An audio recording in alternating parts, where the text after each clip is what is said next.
Hey, good morning, folks. Happy Friday. I'm very excited that it's Friday. So today I'm going to show you a couple things here. Now, if you remember, or if you were there in one of my live streams recently, I brought up that I wanted to make my own slip joint from scratch. I am determined to do this. I know I can do it. I just don't know how long it'll take me.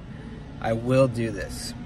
Now, I determined that the best way to do this probably was to buy a slip joint kit. You can buy kits that give you all the parts for a slip joint, and then you have to assemble them yourself. I would get that kit so that I could see how everything went together. I could kind of make templates out of the pieces and then make my own pieces, kind of, you know, using the store-bought pieces as a template. So that's what I did. I bought a DIY slip joint kit online at TexasKnifeMakersSupply.com, and I got it in the mail. So I'm going to change the camera view to down here, and I'm going to show you what I got so far. Alright, so here's what the kit came with. We have,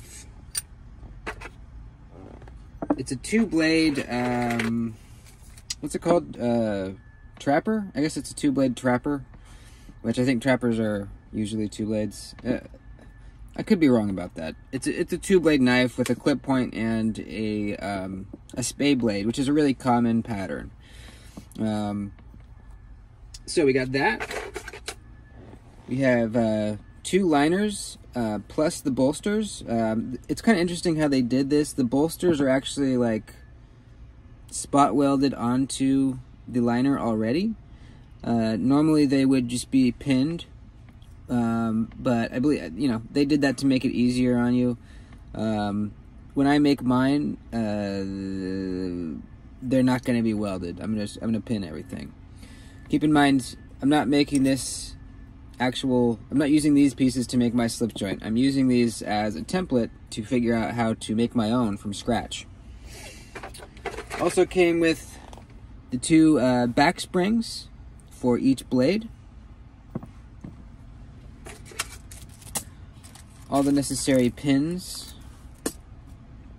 And I guess it's a liner, a separator to, you know, that goes between the 2 blades.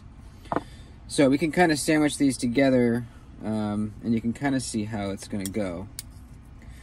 So we have a liner on the bolsters, we have the back spring, then we have, this is just going to be very rough, and we'll have 1 blade, then we'll have the liner that separates the 2, then we'll have the other blade, oops, and the back spring for that blade right there, and then the other liner. Now for the covers, I need to make my own, and I bought some micarta to do that with. So that's pretty much the knife, and you just have to sandwich all these parts together with pins and pin over the heads so that it holds everything together. So I think that's relatively doable. I think one of the harder parts will be the actual blades themselves. I'll show you in a minute. I'm going to cut out the shape, and then I'll have to grind in the bevels and all that. I can't think of a great way to do the nail nick. I'm going to try to figure something out. I have a couple ideas for that. We will see.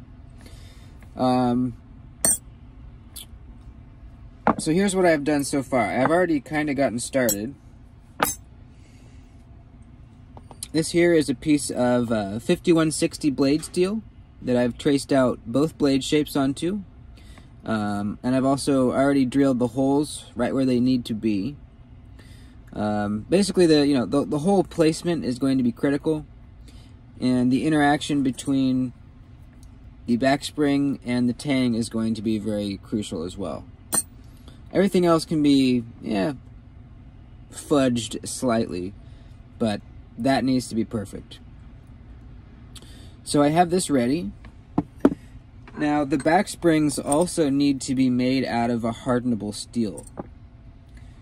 And I have done that already. They're not all cleaned up yet, but I have the rough shapes done and the holes done. Now, the reason it has to be made out of a hardenable steel, like 5160, is because it needs to have some springiness, but it needs to be able to kind of spring, but then come back to its original shape. With mild steel, when it bends, it doesn't come back to where it was. It just bends.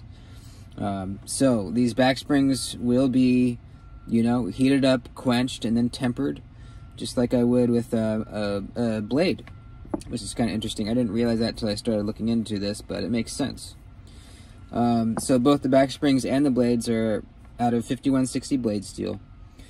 I think I'm gonna be able to do it. I really do.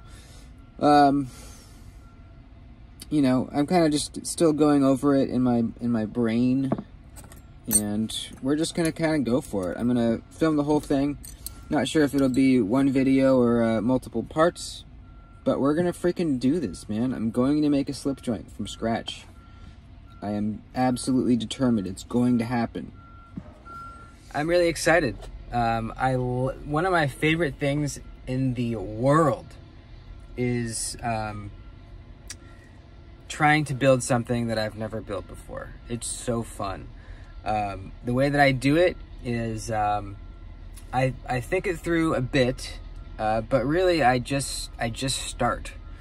I start doing something that I know is correct, which in this instance was making these back springs out of 5160 and cutting them out, tracing out the blades and putting the holes right where they need to be. And what the next step is, I'm not totally sure yet.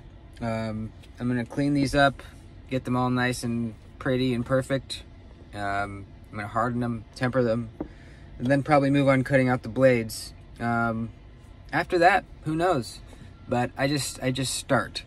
And when I come up to a point where I can't progress until I make a decision, I will make that decision then.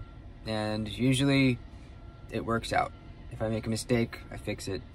And I just start doing it. And who knows how long it'll take, but it will happen. So that's about it. If you are more knowledgeable than me about slip joints and how they're put together or anything like that, if you have tips for me, I will very gladly accept those. Yeah, anything that you, any problems you think I might encounter, anything I mentioned here that was incorrect, whatever it is, let me know in the comments. And yeah, it's gonna be awesome. Love you guys. I will see you tomorrow morning in the live stream, 6:30 a.m. Pacific. And I'll see you on Sunday night with the Blade Cartel Hangout. I love you guys. Adios.